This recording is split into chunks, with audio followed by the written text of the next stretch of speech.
Amabanga akomeye cyane yamaze kuba yajya hanze.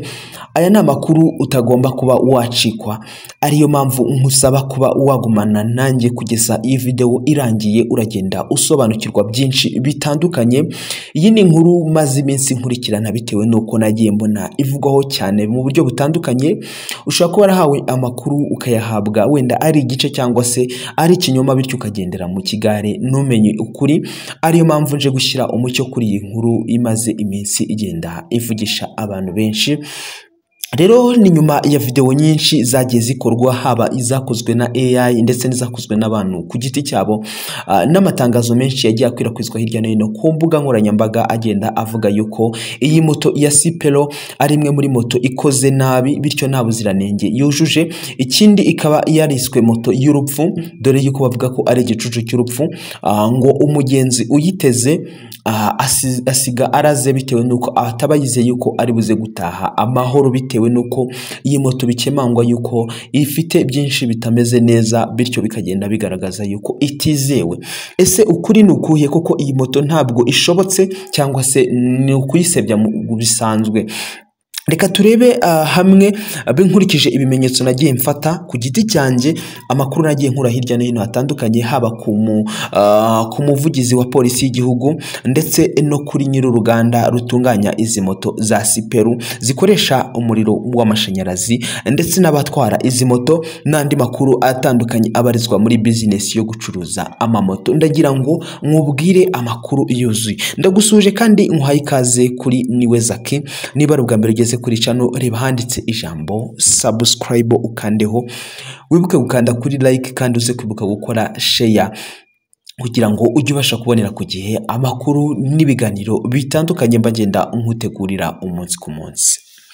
Rero tugaruka kuri iyi moto ya Siperu, yagiye ikoreshwa cyane mu mavideo atandukanye, hagenda hakorwa AI bigaragaza yuko iyi moto koko nta buziranenge ifite, bityo haba mu bikoresho biyigize bidakomeye.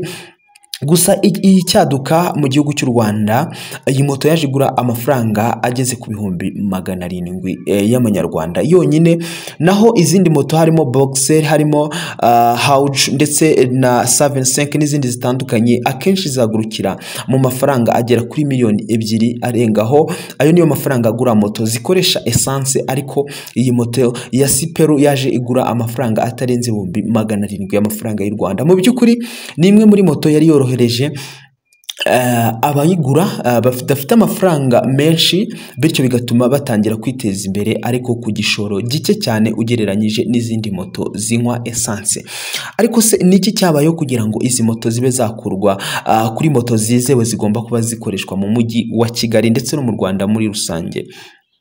Nyuma yuko byagiye bigaragara yuko iyi moto yari yabaye igisubizo, dore yuko umujyi wa Kigali warihaye intego yo kuba muri Kigali isukuye, bityo hakaba hakoreshwa bimwe mu binyabiziga bitanywa essence bikoresha umuriro w'amashanyarazi, ariho harimo n'imodoka ziri mu bwoko bwa hybrid n'izindi zitandukanye ariko zikoresha umuriro w'amashanyarazi. Rero n'iyi moto yari ibaye igisubizo mu by'ukuri, dore yuko nta myotsi itumura, bityo ikaba yaba itabangamiye imihumekere y'abantu. Ariko se niki gitangaje gituma iyi moto yaba iri kugenda isebwa cyane, bityo bikaba iri kugenda ikurwa ku isoko, ndetse n'abantu benshi bari barayikunze bari kugenda bayibenga? Niki kiri kugenda kiba cyakorwa? Kubazi ibijyanye na business, habamo icyitwa competition cyangwa se ihangana ku isoko ry'umurimo, bityo bikaba ngombwa ko kujyana igicuruzwa cyawe ku isoko bisaba kukivugira neza ndetse ukanagikundisha abantu, bityo bigatuma kigenda gicuruza cyane, kikaba brand nini cyane. Uramutse uvuze Toyota hano mu gihugu cy'u Rwanda, sinzi umuntu waba utayizi, byaba bigoye, bitewe nuko iyi ni imwe muri brand yamaze kuba yafata hano mu gihugu cy'u Rwanda. Ku bantu batunga imodoka akenshi bakunda kugura Toyota bitewe nuko iyo brand yamaze kuba yafata. Ariko nka moto iri mu bwoko bwa 75 ni imwe muri moto ikunzwe cyane mu mujyi wa Kigali ugereranyije, ariko iyo moto ikaba yarakuwe ku isoko hano mu gihugu cy'u Rwanda. N'ahantu ushobora gusanga moto ya 75 nshyashya biragoye abazifite bose. Moto bakoresha za 75 ni moto baguze kera. Ikindi ukuyifite nshyashya bisaba ko yikuye hanze y'igihugu ari we wayizaniye. Rero ntabwo zigicuruzwa mu Rwanda, zacuruzwaga n'Abahinde ariko ntabwo zikiri gucuruzwa mu Rwanda. Mu Rwanda ku isoko hariho moto iri mu bwoko bwa Hauju ndetse na Boxer, nizo ziri kuba zagurishwa, ndetse n'ingi ya Sipero ikoresha umuriro w'amashanyarazi. Nizo moto twavuga ziri ku isoko ry'umurimo. Ariko se niki gituma iyi moto ya Sipero akenshi ari ikomeje kugenda itanga amanota makeya, igaragaza yuko abantu batari kuyishimira? Niki kiri kubaho? Rero ku makuru ndi kugenda ngiraho nuko bari kugenda bavuga yuko iyi moto yaba iri kugenda igambanirwa na bamwe mu bacuruza izi moto zindi. Ku bantu bazi business bari bubyumve neza, hari uko umuntu atanga amafaranga agamije kuba yakangiza izina ry'ikintu cyawe kugira ngo kibe cyacibwa, abantu bakireke bajye ku kindi, nyamara cya kintu cyawe ari cyiza.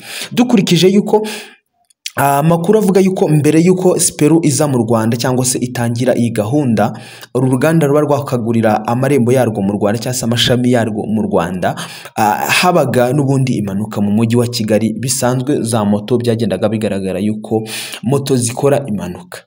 Ariko se kuki nyuma yuko iyi moto iri mu bwoko bwa Sipero akenshi ikimara kugera mu muhanda zimaze kuba nyinshi cyane? Ni iki gitumye bahita bagaragaza yuko arizo ntandaro y'impanuka ziri kugenda ziba mu mujyi wa Kigali? Bityo hakaba havuga yuko izi moto ziri kugenda zikorerwa ubuga akagambane na bamwe mu bacuruza moto ziri muri iyo moko yindi nababwiye atandukanye. Ushaka kwibaza impamvu yatumye moto ya 75 yaba itagicuruza ku isoko ry'u Rwanda, ikaba itagikorayo, idagihari. Abazitwara n'ubundi ari abaziguze mbere cyangwa se abazigura mu bihugu byo hirya no hino by'ibituranyi, haba muri Kongo, muri Uganda n'ahandi hatandukanye. Izi moto zigenda zikurwa. Ese kuki zitagicuruza hano mu Rwanda? Nta muntu ukizicuruza, byagenze bite? Ese kuko ntabwo zemewe mu Rwanda?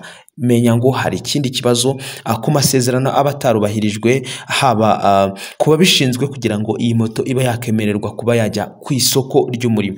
Ikindi, ba nyiri iyi moto ya Sipero bavuga yuko iyi moto mu by'ukuri nta kibazo ifite, ahubwo bamwe mu bantu bazigura akenshi nta mahugurwa bamwe bakunda kuba babasha kubona, bityo bakayitwara nka moto isanzwe, ugasanga yakura impanuka. Mu by'ukuri iyi moto ntabwo ihinda, iyi moto ikoresha umuriro w'amashanyarazi. Rero kuba umuntu uyitwara atarigize ahabwa amahugurwa ahagije, bityo yahijyaho akaba yakora impanuka, yakisanga mu gice kirimo danger zone, ugasanga rero guhagarara biramunaniye cyangwa se yisanze yaguye mu kindi kinyabiziga, bityo ugasanga biteje impanuka. Bakagenda bavuga yuko ariyo ntandaro y'urupfu ruterwa n'izi moto za Sipero. Ariko ndagira ngo nkubwize ukuri yuko nkurikije ku makuru ndi kugenda nkura kuri uruganda cyangwa se kuri ba nyirizi moto, bavuga yuko iyi moto nta kibazo na kimwe ifite, ahubwo bishobora kuba ari akagambane gakorwa n'izindi kampani zicuruza moto, bityo bikaba byagenda bitanga amakuru mabi ndetse n'isura mbi muri rubanda, bityo iyi moto ikagenda yaba iri kugenda isebwa cyane. Rero tugaruke ku muvugizi wa polisi Rutikanga, nawe yavuze kuri izi moto, yavuze yuko iyi moto mu by'ukuri ishobora kuba ari itera impanuka nyinshi ugereranyije n'izindi moto. Kimwe mu kiganiro yakoranye na mama Urwagasabo, ubwo ni Mutesi Scovia, kuri YouTube, nabwo yagarutse kuri izi moto za Sipero bitewe n'uko zigenda zigaragara mu mpanuka nyinshi zitandukanye, bityo bikagenda bitanga umurindi uvuga yuko izi moto za Sipero zitujuje ubuziranenge, zitizewe, dore yuko zamaze kugenda zamaganwa ku isoko ricuruza moto hano mu gihugu cy'u Rwanda. Ku kigo gishinzwe ubuziranenge RDB naho cyagiye kivuga yuko izi moto zitujuje ubuziranenge, bityo zikaba zitemerewe kuba zagenda zigaruka ku isoko. Ariko bamwe mu bamamaza zino moto cyangwa se mu bazikoramo mu ruganda rwazo bavuga yuko iyi moto nta kibazo kindi ifite byinshi ahubwo byiza, ahubwo abantu batagenda babona. Gusa abantu bakagenda bashidikanya ku byuma bikoze iyi moto. bitewe nuko yenda yaba inagura amafaranga make bakagenda bagaya yuko iyi moto yaba itujuje ubuziranenge, ariko bavuga yuko iyi moto yujuje ubuziranenge nta n'ikibazo ifite kindi, ahubwo amahugurwa make yo kuyitwara utabizi neza udasobanukiwe ibyayo bigatuma abantu benshi bagwa mu mpanuka. Ariyo bavuga yuko umuntu uguze iyi moto akabanje kuba yahabwa amahugurwa yo kuyitwara akagenda ayisobanukiwe, bityo ngo kuko nta kindi izindi moto zirushingiye, abandi bakagenda banenga feri y'iyi moto ngo ntabwo iba yafata ahantu hamanuka, aricyo kugenda kigaragara yuko giteza impanuka. Bavuga yuko feri z'iyi moto zimeze nk'izigare ariko zikoze.